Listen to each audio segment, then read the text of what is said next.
Ya, seorang dokter dia pergi ke surga dan kemudian dia cerita bahwa surga itu sebuah tempat yang nyata. Waktu di Jakarta saya didatangi seorang dan dia bilang begini, menurut saya semua agama itu sama. Kenapa? Karena banyak jalan menuju surga. Semua agama mengajarkan jalan menuju surga.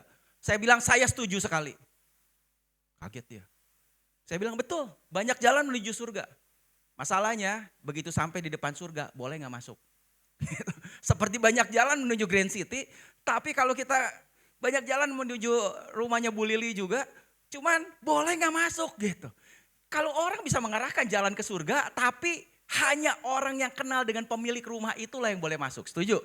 Nah masalahnya saya tanya ke dia sebetulnya siapa sih pemilik daripada surga? Tahu dari mana bahwa Tuhan kita adalah pemilik daripada surga? Tahu dari mana? Tahu dari seberapa detil orang itu tahu tentang bangunan atau rumah itu. Misalnya gini, kalau kita ke rumah Bu Lili, tahukah saudara berapa dalam itu fondasi dari rumahnya? Lagi bangun rumah ya. Berapa dalam? Gak ada yang tahu. Tapi yang punya rumah pasti tahu karena ada yang namanya blueprint. Bisa lihat. Saya kemudian tantang orang itu. Coba seberapa jauh yang kamu tahu tentang surga? Coba ceritakan apa yang kamu tahu tentang surga. Agama lain semua bisa cerita tentang surga. Sai Baba pernah ke surga katanya. Muhammad pernah ke langit tingkat ketujuh. Ini pernah ke situ, pernah pulang dari surga. Ini juga seorang dokter pulang dari surga. Dan saya bilang, tahu dari mana?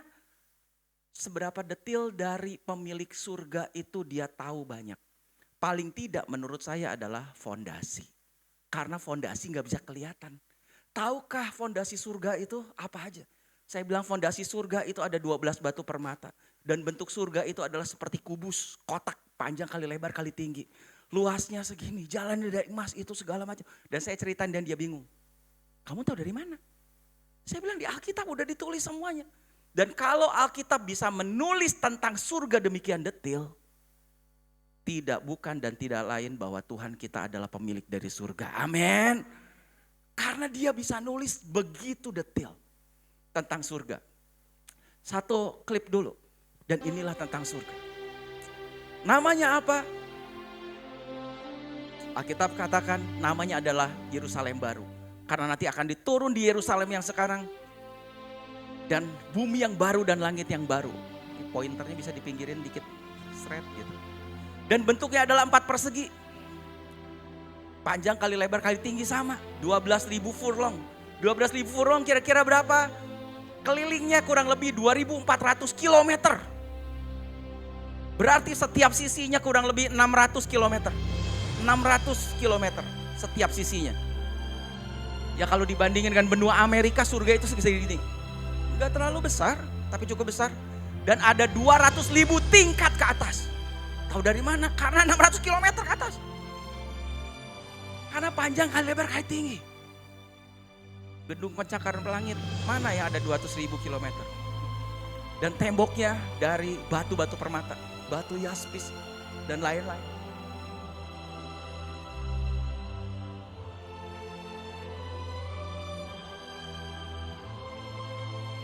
Dan ada 12 pintu gerbang di situ. Dijaga oleh 12 malaikat. Dan masing-masing pintu gerbang terbuat dari mutiara. Tiremnya segede apa ya? Satu mutiara, kayak gini bentuknya. Dan ada 3 pintu gerbang di masing-masing sisi. Utara, selatan, barat, timur, 3, ada 12. Ini dari mutiara. Dan jalannya dari emas murni seperti kaca transparan saking murninya. Emas di sini cuma 24 karat, 100 karat. Dan dasarnya ada temboknya, itu dari batu-batu permata yang bernilai. Fondasi yang pertama batu yaspis, fondasi yang kedua safir, fondasi yang ketiga. Dan nama saya Lazuardi, batu ke-11 fondasi di surga. Wes, berarti udah pasti saya ada di surga. Batu Lazuardi. Samuel Lazuardi. Itu batu ke-11 fondasi di surga. 9 topas tuh, krisopras, jasi, Lazuardi, bahasa Indonesianya. Ametis, bentuknya begini dan ini fondasinya. Alkitab bisa menulis demikian detail tentang surga.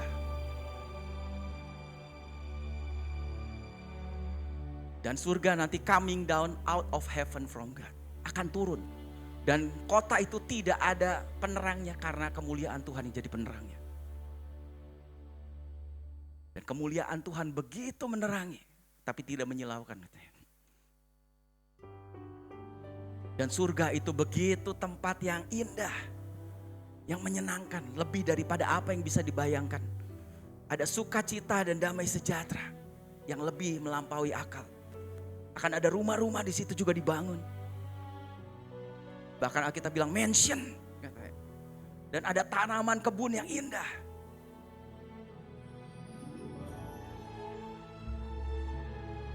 Dan ada damai yang begitu luar biasa. Karena singa akan bisa tidur bareng dengan domba, serigala, semua damai.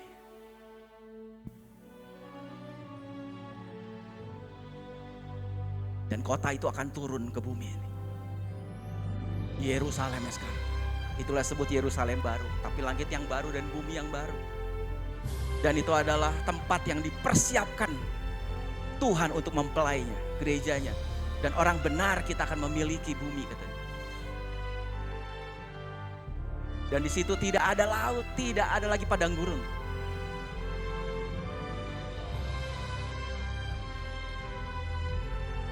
Tidak ada lagi kematian, tidak ada lagi kesusahan, tidak ada lagi air mata, tidak ada lagi kesakitan. Semuanya itu sudah berlalu.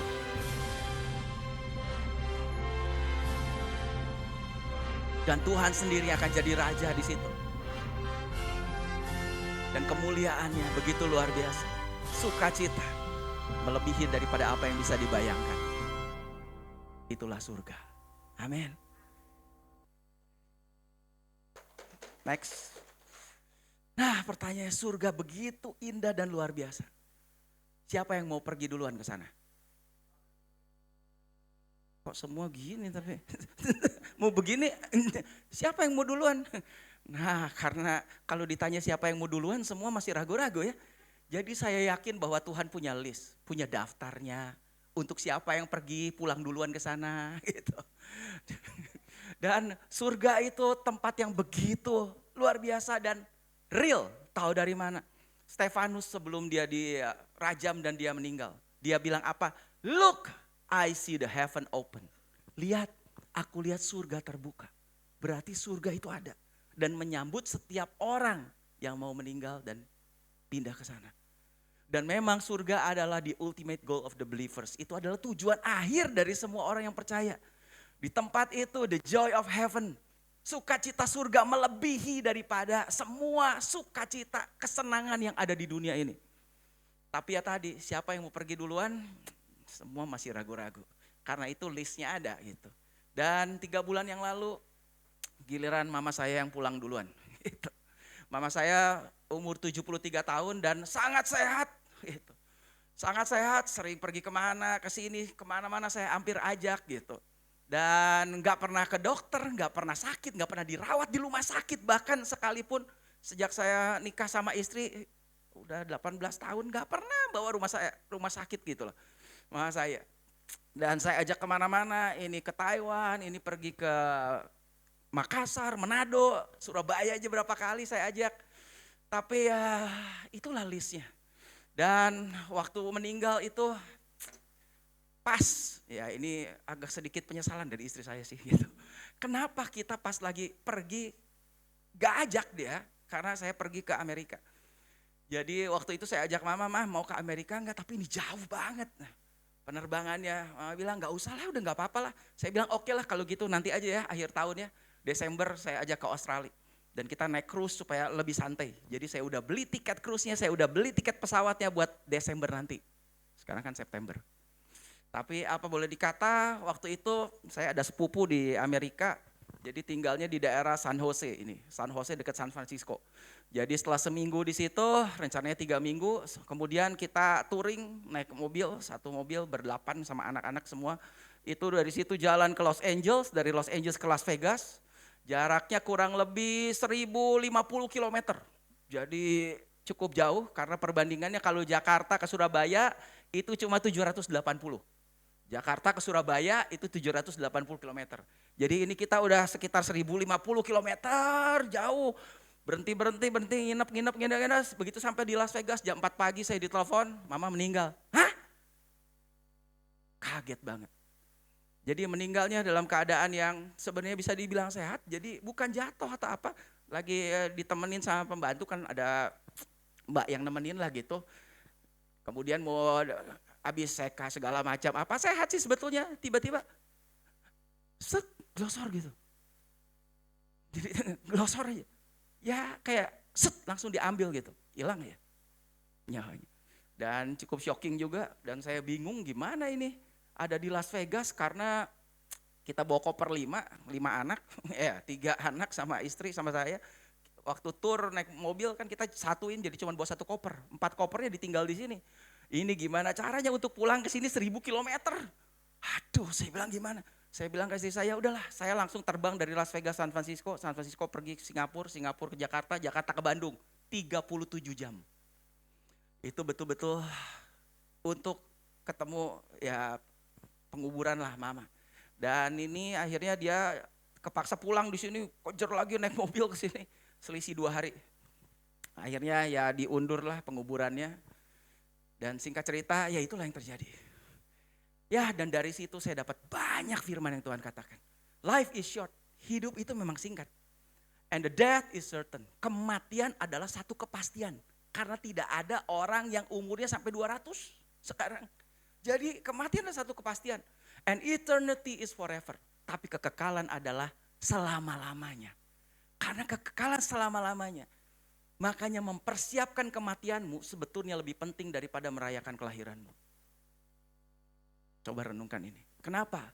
Untuk seorang dilahirkan paling tidak kita mempersiapkan 9 bulan. Selama 9 bulan di dalam kandungan dipersiapkan baik-baik, di USG, dicek setiap bulan. Kemudian kita siapin kamar bayinya, siapin ranjang bayinya, siapin bajunya. Begitu tahu gendernya, kita siapin namanya. Siapa namanya? 9 bulan paling tidak dipersiapkan untuk kelahiran seorang bayi. Lahir ke bumi yang sementara dan penuh masalah. Dipersiapkan 9 bulan. Untuk lahir ke dunia yang penuh masalah dan sementara. Sedangkan kematian sebetulnya adalah perpindahan dari dunia yang sementara kepada kehidupan yang kekal dan selama-lamanya. Kalau ini aja dipersiapkan 9 bulan, kenapa banyak orang gak mempersiapkan kematian? Gimana caranya mempersiapkan kematian? Masalahnya kematian datang mendadak. Betul saya bilang, justru karena datang mendadak kita harus persiapkan dengan baik. Gimana kita mempersiapkan kematian? Secara fisik paling tidak apa? Tulislah surat wasiat. Serius. Mulai dari situ saya jadi berpikir, iya ya. Untung beberapa waktu sebelum itu mama saya pernah kasih tahu. Tem, sini. Apa? Tahu nggak mama ada cincin kawin disimpan di sini ya. Di atas ini ya, di sini. Saya bilang hebat juga mama sembunyiin di situ. Dan saya tahu nomor ininya, nomor itunya apa segala macam. Kalau nggak tahu semua, ya udah. Jadi dari situ mulai betul juga. Secara fisik persiapkan kematian karena kita nggak tahu. Saya mulai tulis juga buat anak saya tuh punya deposito di sini ya. Saya sampai itu saya kasih tahu ini ada surat. Kalau apa-apa ya, nih ya surat ini ya kalian baru buka. Saya simpan di lemari ini. Kalau nggak ada apa-apa jangan pernah buka. Itu secara fisik. Tapi terlebih kita harus mempersiapkan juga secara rohani. Kenapa? Karena ini masalah hidup kekal selamanya. Gimana mempersiapkan kematian secara rohani? Only by being prepared for your death can you ever truly live. Karena dengan kita mempersiapkan kematian secara sungguh-sungguh, sebetulnya disitulah kita bisa benar-benar hidup. Ketika kita mempersiapkan kematian jangan sungguh-sungguh. Bagaimana mempersiapkan kematian dengan sungguh-sungguh? Simple aja. Yang paling pertama, pastikan kita memiliki hidup kekal. Dan saya yakin saudara udah punya itu. Karena Yesus bilang bahwa dia adalah akulah kebangkitan dan hidup. 2 hal yang berbeda. Kebangkitan sama hidup. Barang siapa percaya kepadaku, ia akan hidup walaupun ia sudah mati. Kenapa bisa begitu? Karena dia kebangkitan. Meskipun dia mati, dia akan hidup walaupun dia sudah mati. Dan kita yang masih hidup, dan setiap orang yang hidup dan yang percaya kepadaku tidak akan mati selama-lamanya. 2 hal. Yang mati tidak akan mati karena akan dibangkitkan. Yang hidup akan hidup selama-lamanya. Percayakah engkau akan hal ini? Kalau sampai ditanya begini berarti banyak orang yang susah percaya. Makanya gak heran. Percaya gak sih? Percaya gak? Gitu. Dia adalah kebangkitan dan hidup. Dan ada dua kata kunci di sini. Masing-masing adalah barang siapa percaya. Dan di sini dan yang percaya. Jadi kuncinya adalah ya itulah percaya pada Yesus. Saya yakin saudara sudah persiapkan ini. Karena itu kalau saudara sudah persiapkan, jangan takut dengan kematian. Karena death is the enter into Jesus complete and total victory. Kematian adalah sebetulnya kita masuk ke dalam kemenangan komplit dan total bersama dengan Yesus. Amin. Kematian adalah sebuah kemenangan. Kenapa? Karena Paulus bilang kita ada dalam sebuah perjuangan, perlombaan. Jadi kematian itu adalah selesai. Kalau orang dalam perlombaan dan udah selesai, ya pasti dia akan angkat tangan seperti gini, yeay, senang. Dan begitu senang, terus penontonnya apa? Masa gitu? Semua penonton begitu lihat selesai, semua akan, dan itulah yang Tuhan bilang. Sedih enggak? Ya sedih lah. Mama sendiri, saya tinggal sama mama saya seumur hidup saya. Karena saya anak paling besar. Jadi mama saya ikut saya juga tinggalnya. Jadi sepanjang umur hidup sampai 73 tahun bareng terus satu rumah. Dan saya enggak pernah kuliah keluar juga. Di Bandung terus. 73 tahun. Bareng terus sampai nikah, sampai itu, sampai akhir. Saya yang rawat, saya yang jaga papa mama saya lah gitu. Sedih, ya sedih. Tapi Tuhan kemudian bilang apa? Kematian adalah sebuah kemenangan. Buat mama kamu. Kalau gitu kamu harusnya rayakan sebuah kemenangan itu. Kamu harusnya seneng dong. Karena apa? Dia udah selesai. Udah selesai dengan semuanya itu. Dan ya itulah yang terjadi. Ketika dunia ada dalam apa ya? Zaman demi zaman. Waktu itu zaman besi baru ditemukan. Jadi besi itu dianggap sesuatu yang paling hebat. Karena sebelum zaman besi itu zaman batu, zamannya Flintstone. Gitu. Dan kapak dari batu, semua senjata dari batu. Begitu ada besi, waduh kalah semua sama besi. Jadi besi mau dikasih penghargaan sebagai yang terhebat dan terkuat. Tapi waktu besi mau dikasih penghargaan dia bilang gini, sebetulnya ada yang lebih hebat daripada saya. Yaitu apa katanya? Api. Karena kalau saya dikasih api, itu langsung jadi lembek, meleleh. Dan api mau dikasih penghargaan. Dan kemudian api bilang, sebetulnya ada yang lebih hebat dari saya itu air. Saya disemprot air mati. Air mau dikasih penghargaan. Dan air bilang, waduh bukan saya, ada yang lebih hebat lagi. Yaitu apa? Matahari itu. Kenapa? Saya disedot bisa menguap semua katanya. Dan kalau gitu matahari mau dikasih penghargaan. Tapi matahari bilang, enggak ada yang lebih hebat. Itu tuh awan tuh. Kenapa? Yang saya sedot dia yang tahan. Cahaya saya bisa dihalangi sama dia katanya. Itu lebih hebat, saya gak bisa apa-apa itu. Dan awan mau dikasih penghargaan, kemudian awan bilang apa? Bukan saya ya. Udah jelas. Kenapa? Itu angin. Kalau saya ditiup, habislah kita kemana-mana katanya. Terbang semua. Dan angin mau dikasih penghargaan dan kemudian angin bilang apa? Enggak ada yang lebih hebat. Saya udah coba itu ratusan ribuan tahun saya tiup terus. Gak mau pindah-pindah. Gunung katanya. Gunung ditiup gak mau pindah-pindah. Dan gunung mau dikasih penghargaan tapi kemudian gunung bilang apa? Bukan kita, ada yang lebih hebat. Karena apa? Tuh di Bandung ada gunung bisa pindah sama manusia. Gunung Kapur pindah rata, habis. Berarti manusia yang paling hebat. Dan manusia kemudian dipanggil. Dan namanya manusia, maju langsung kan. Siap dia kasih penghargaan. Begitu mau dikalungin tapi dia bilang, aduh gak enak saya sebenarnya terimanya.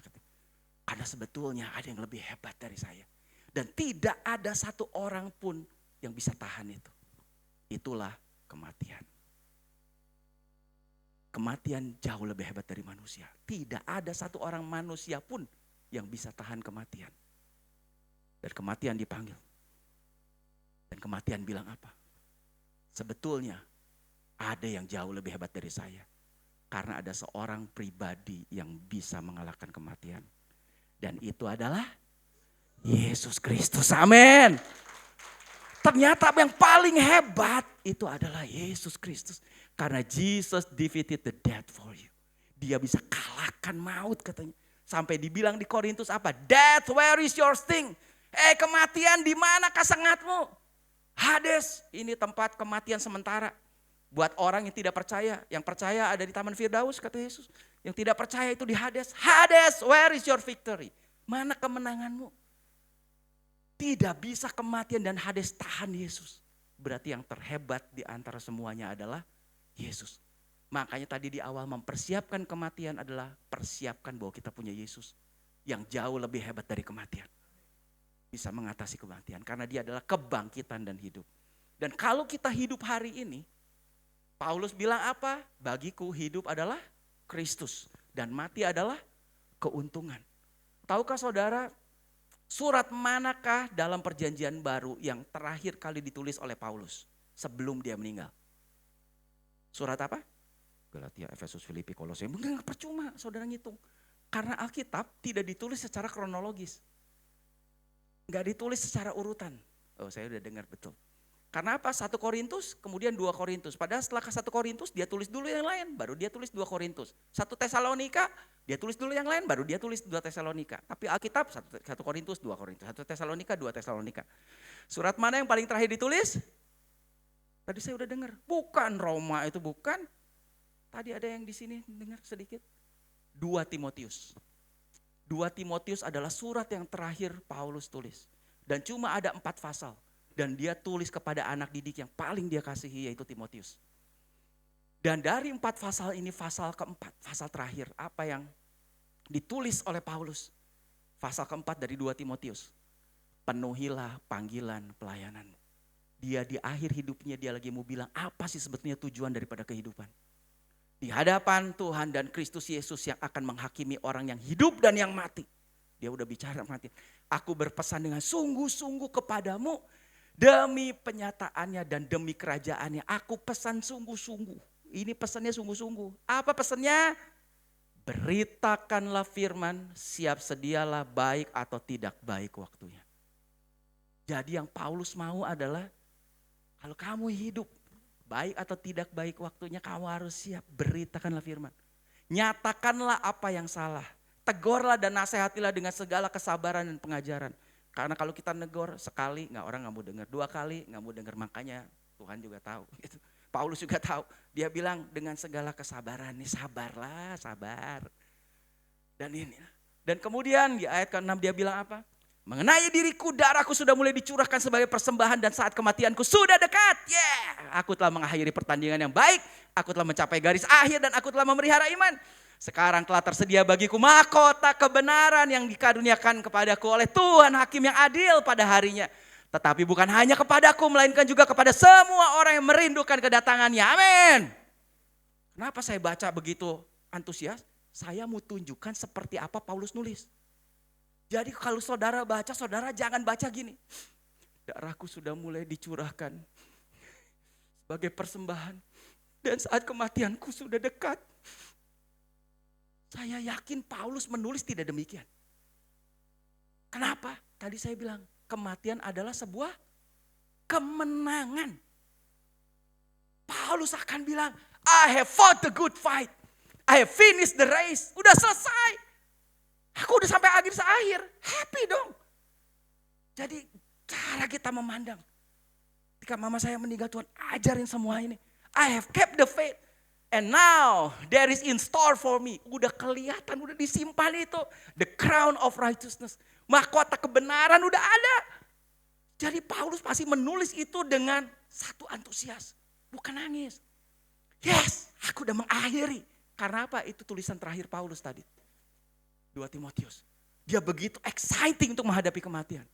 Saya mau kasih tahu saudara, kematian satu kemenangan.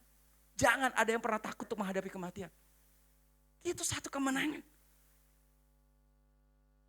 And the best way to prepare for that. Dan gimana caranya mempersiapkan kematian dengan baik. Cara yang terbaik mempersiapkan kematian. Is to live life to its fullest. Adalah kita mempersiapkan kehidupan kita semaksimal mungkin. Makanya hidup adalah Kristus, mati adalah keuntungan. Kematian adalah satu kepastian. Bukan satu yang menakutkan, tapi satu kemenangan. Tapi mempersiapkan kematian adalah jangan sampai nyesel tanda kutip. Karena apa? Maksimalkan hidup kita selama kita hidup. Gimana maksimalkan itu? Karena the best things in life are the people we love. Tahukah saudara hal yang terbaik dalam hidup ini apa? Adalah orang-orang yang kita kasihi. Amin. Itulah hal yang terbaik. And the places we have been. Dan tempat-tempat kemana kita pergi bersama dengan mereka. Jadi mempersiapkan kematian kita dengan apa? Perhatikan orang-orang yang kita kasihi. Dan kemana kita ajak pergi mereka. Saya ambil waktu, saya ajak anak-anak saya sukanya cruise, saya ajak cruise. Kemarin saya ajak ke Amerika. Kenapa lihat Golden Gate? Karena kita lihat film, anak saya tanya. Dia bilang katanya itu namanya Golden Bridge, tapi kenapa warnanya bukan emas? Nah, iya juga ya. Saya bilang, nanti kita tanya di sana. Mau sana? Mau katanya. Nanti kita tanya kenapa namanya Golden Gate tapi bukan emas. Iya Golden Bridge gitu. Tapi warnanya orange gitu. Tapi saya udah bilang ke istri saya, anak yang paling besar saya tahun ini dia kelas 3 SMA. Dan saya udah bilang apa? Kamu tahu kesempatan kita adalah sampai 3 SMA. Itu kesempatan kita untuk ajak dia. Karena setelah itu dia akan kuliah. Dan kita gak tahu kemana dia kuliah. Kemungkinan dia mau kuliah keluar untuk kulineri. Dan saya bilang sekali dia kuliah untuk keluar untuk kuliah. Kita harus consider bahwa dia tidak akan mungkin tidak akan balik lagi ke rumah. Betul? Sekali setelah dia kuliah, selesai kuliah mungkin dia akan magang. Selesai magang dia akan kerja. Mungkin di tempat kerja dia ketemu pasangan hidup. Dan kemudian dia akan menikah dan tidak akan pernah balik lagi ke rumah. Berarti kesempatan kita bersama orang yang kita kasihi adalah paling enggak sampai SMA nih, kelas 3. Makanya saya bilang apa? Ayo kita ambil waktu semaksimal mungkin untuk ajak orang-orang yang kita kasihi to the place we have been. Untuk apa? And the memories we have made along the ways. Apa yang bikin kita sedih? Apa yang bikin saya sedih dengan mama saya? Bukan karena mama saya meninggal. Karena harusnya meninggal adalah satu kemenangan dan satu sukacita buat kita.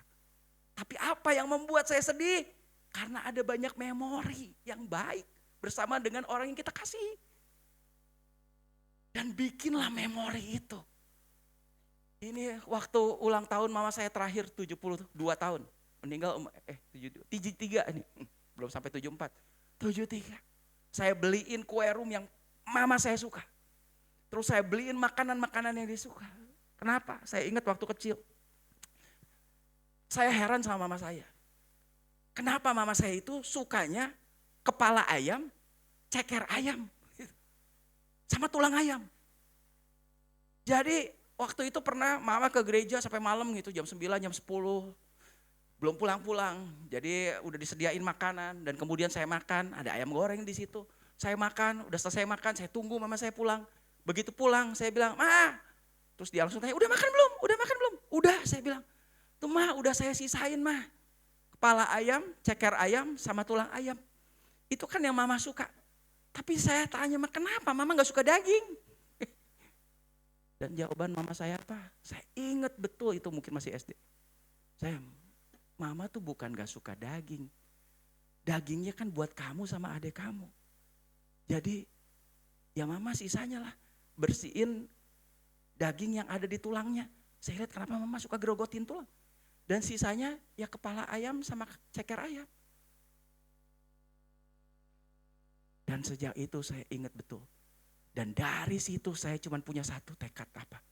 Saya akan kasih daging ayam buat mama. Saya akan kasih apa yang mama suka. Dan waktu ulang tahun ini saya tanya, "Ma, mau apa? Mau apa?" Saya beliin, makan. Jadi apa yang bikin sedih? Karena ada banyak memori. Bukan kematiannya. Tapi memori bersama orang-orang yang kita kasih. Dan hari ini hidup adalah kita bikin memori bersama orang yang kita kasih. Ke tempat-tempat yang mereka sukai ya kita ajak.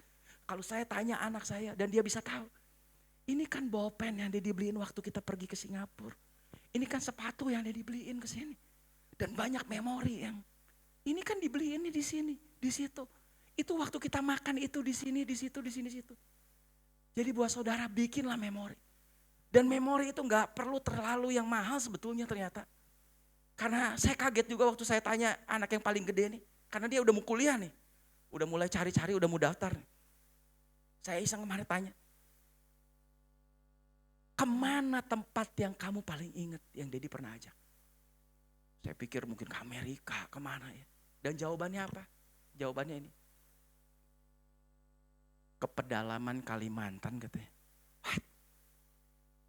Saya ajak dia, saya ada pelayanan di Kalimantan udah hampir 20 tahun. Masih ada sampai sekarang sekolah Alkitab semua. Nanti bulan depan saya berangkat lagi. Saya pernah aja anak saya yang paling besar ini berdua. Dan buat dia apa? Itu tempat yang paling berkesan katanya. Kenapa? Ya habis kita mau mandi susah dan airnya coklat. Tapi berkesan melihat bagaimana mereka hidup katanya. Jadi buat saya sebetulnya bukan masalah mahal atau tidak. Tapi masalah memori apa yang kita buat kepada anak itu. Dan dia bilang gak akan lupa itu dia. Karena sepanjang jalan saya ceritain. Dulu tuh ya masih mending ya kamu ada tidur kayak gini ada toilet. Dulu saya mandi di sungai saya bilang. Dulu ya begini ya. Dulu rumah ini gak ada. Sekarang ada sekolah kitab 2 lantai. Dulu gak ada ini dia lihat semua. Betapa itu. Dan itu memori yang dia gak bisa lupa. Jadi hidup ini sebetulnya bikin apa? Bikin memori. Kalau saudara masih punya orang tua, kesempatan saudara ajak itu orang tua. Dan saya ngomong gini, satu orang kemarin dia bersaksi. Iya betul katanya. Dulu saya kesel banget katanya. Kalau mama saya suka telepon. Nah, saya dipanggil namanya gitu. Hari ini kamu mau kemana? Saya mau order katanya. Sidoarjo misalnya gitu. Jadi jalan sekitar 2-3 jam gitu, 2 jam. Atau ke Batu, ke Malang gitu. Itu, mama boleh ikut gak? Kata dia. Mau order aja ribut. Tapi ya udahlah kadang sama kata dia. Akhirnya apa? Dijemput. Dijemput di jalan juga cuma tidur katanya. Sampai di sana ya cuma diem, cuma makan. Dia bilang, tapi sejak saya dengar Koko cerita khotbah katanya. Buat saya ya, saya ajak mama saya itu jadi berbeda kata dia. Tiap hari saya justru tanya, Ma, saya mau pergi mau ikut gak? Saya bilang, wow. Kalau kita masih punya anak, itulah kesempatan untuk kita pergi dan bikin memori dengan orang-orang yang kita kasihi. Amin. Kenapa? Kematian pasti datang.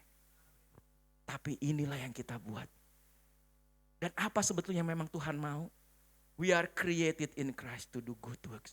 Kita diciptakan dalam Kristus Yesus untuk melakukan pekerjaan baik. Beberapa hal baru ketahuan nih.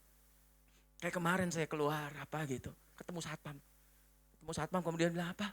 Pak, aduh turut berduka cita ya, sorry saya baru tahu ya mama meninggal. Saya bilang oh ya gak apa-apa. Wah sekarang gak ada lagi yang kasih uang 20.000 kalau mama jalan pagi. Hah? Saya baru tahu itu. Ternyata tiap pagi mama suka jalan di komplek. Dan kasih uang ke satpam-satpam. Oh ya. Kemarin jalan ketemu ke tukang sayur juga di depan. Ada pakai motor gitu. Pas bareng sama tetangga juga. Beli sayur gitu. Saya pas ada pembantu itu mbaknya gitu. Saya pas turun gitu. Kemudian dia cerita juga, turut berduka ya nih. Kenapa? Sekarang gak ada lagi kalau pas belanja suka dibayarin katanya sama si Neng. Oh ya? Iya itu kadang-kadang kalau pas bayar, mama saya bilang, udah sekalian nih saya bayarin. Saya juga baru tahu tuh. Kemarin lagi tetangga yang di belakang. Dia datang lagi dan dia cerita lagi.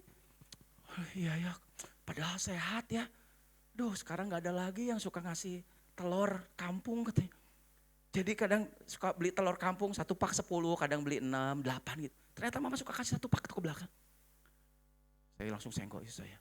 Kasih itu telur kampung. Kasih itu 20.000 satpam jalan. Dan ternyata saya baru tahu. Ternyata apa? Banyak good works. Dan memang apa sih?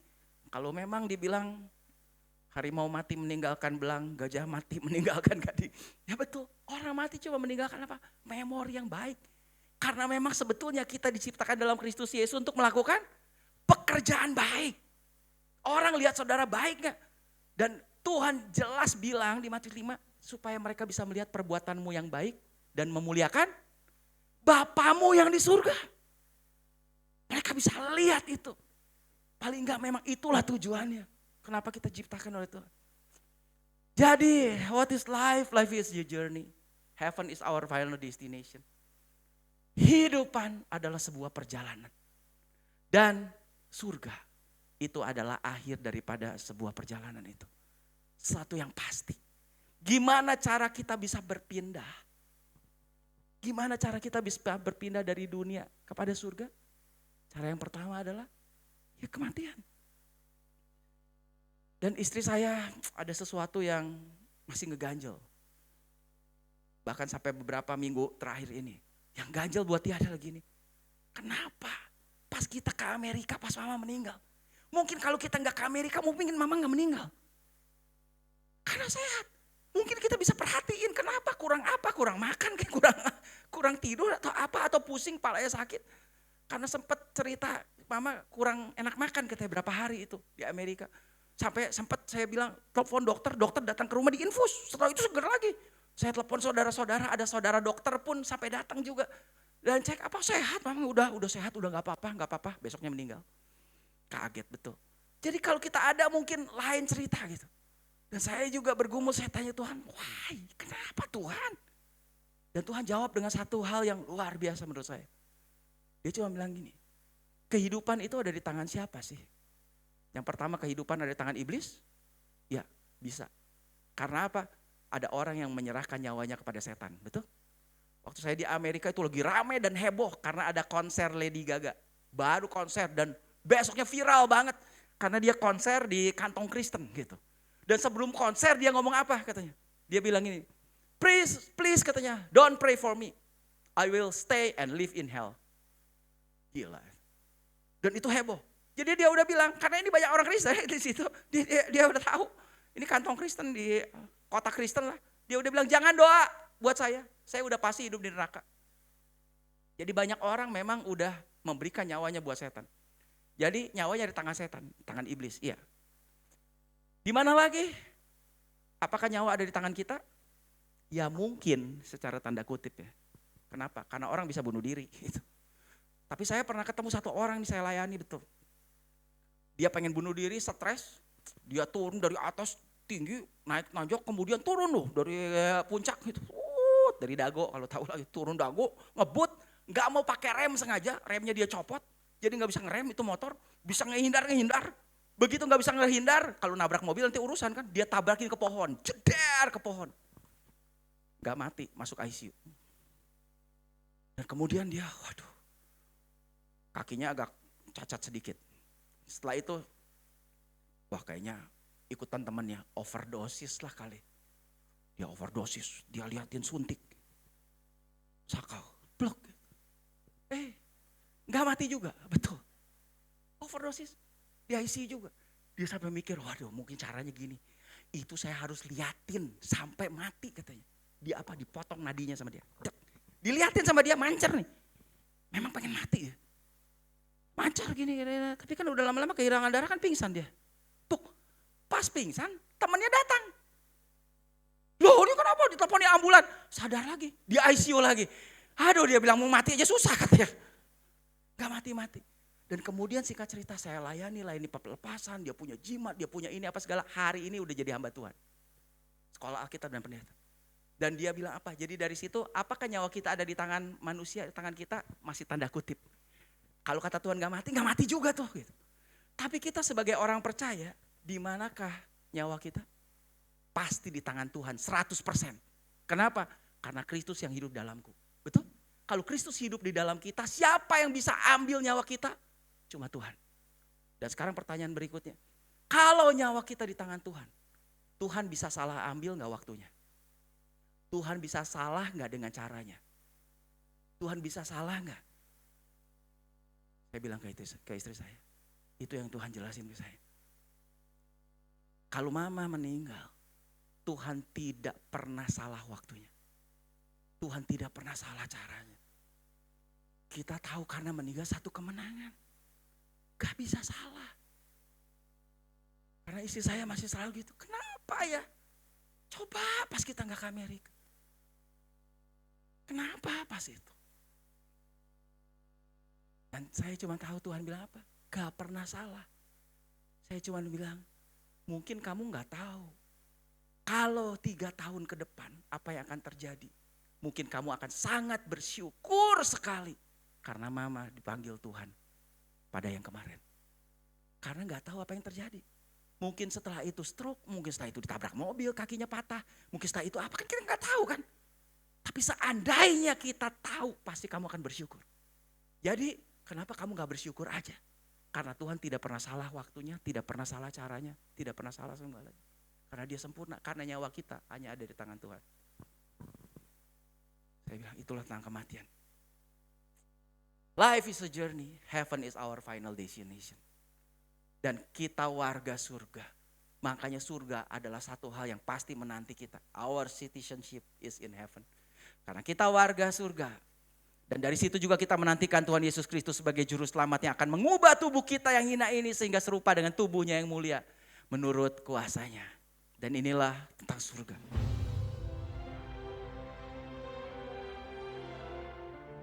Aku pergi untuk menyediakan tempat bagimu, kata Yesus. Dan jika aku sudah pergi dan menyediakan tempat bagimu, aku akan datang lagi dan akan menjemput kamu. Supaya di tempat di mana kamu berada, aku pun berada, kamu pun berada di situ. Dan lihatlah aku menjadikan langit yang baru dan bumi yang baru.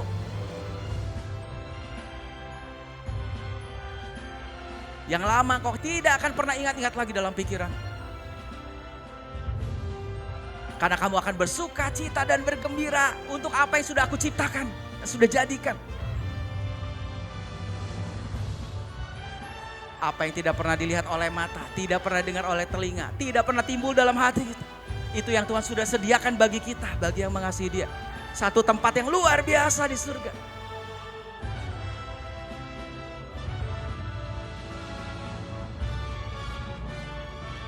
Dan ketahuilah aku tetap sama dulu, sekarang dan selamanya. Tidak ada yang sepertiku. Aku menyatakan akhir daripada awalnya. Dan sejak dulu aku sudah mempersiapkan satu tempat yang luar biasa. Yang namanya surga bagi kita setiap anak-anaknya. Amin. Beri kemuliaan buat Tuhan dong. Luar biasa. Itulah surga. Dan surga siapa? Surga adalah definisinya the Father's house. Rumah Bapa kita. Jadi dimanapun Bapa tinggal itulah surga. Kalau surga nanti akan turun ke bumi, ya surga akan ada di bumi. Jadi surga adalah rumah Bapa kita dan tempat tinggal kita selama-lamanya. My eternal home. Dan sekarang saya lihat apa sih kerinduan hati Bapak, hati seorang Bapak. Kalau anak saya belum pulang sampai jam 9. Kenapa belum pulangnya ke gereja kok lama amat ya? Gitu. Ya saya telepon dong. Kamu kemana sih? Oh ya ini lagi makan dulu ya, cepat pulang dong, cepetan pulang. Hati seorang bapak ya, cuma satu yang saya inginkan, untuk anaknya segera pulang ke rumah. Apalagi bapak yang di surga. Makanya gak heran bapaknya di surga hari-hari ini pengen semua anak-anak cepat pulang. Karena dia tahu betapa gelapnya dunia di luar. Bahwa hari semakin gelap. Makanya dia panggil anak-anaknya pulang, pulang, pulang, pulang, pulang, pulang. Dan saya lihat banyak yang pulang hari-hari ini. Kenapa? Karena Bapak begitu sayang, dia pengen anaknya untuk pulang. Jadi cara pulang ke surga yang pertama adalah tidak lain dan tidak bukan. Hanya lewat kematian. Gak mungkin kalau kita gak mati bisa pindah ke surga. Tuh, jadi cara yang pertama cuma kematian. Tapi ternyata ada cara yang kedua. Dan itu to heaven without dying. Pergi ke surga tanpa melalui kematian. Inilah yang disebut the doctrine of rapture. Atau pengangkatan. Tapi yang duluan juga happy, betul tadi cerita Ran. Yang duluan gak ada masalah karena itu satu apa? Kemenangan. Tadi dibilang victory. Kita mengakhiri dengan baik. Exciting untuk menghadapi itu. Tapi kalau enggak, ada cara yang lebih asik.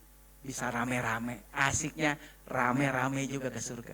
Tapi kalau kita belum diangkat dan belum meninggal, dengar baik-baik. Ini ayat yang terakhir. Filipi bilang apa? Karena bagiku hidup adalah Kristus dan mati adalah keuntungan. Tapi jika aku harus hidup di dunia ini, itu berarti bagiku, baca yang keras, bekerja, memberi buah. Jadi kalau kita masih hidup, ngapain? Itu artinya kita bekerja memberi buah. Kerjalah sekuat tenaga. Persiapkan kematian kita dengan sungguh-sungguh. Apa? Bekerja memberi buah. Buah apa? Kita bilang banyak buah. Ada buah pertobatan jiwa-jiwa. Ada buah roh, hasilkanlah tadi. Karena Tuhan menciptakan kita to do good works. Kasih, sukacita, damai sejahtera, kebaikan, kesabaran. kesetiaan, kelemah lembutan, penguasaan diri. Hasilkan semua buah itu supaya apa? Orang bisa melihat perbuatanmu yang baik dan memuliakan Bapamu yang di surga. Jadi lakukanlah itu semua.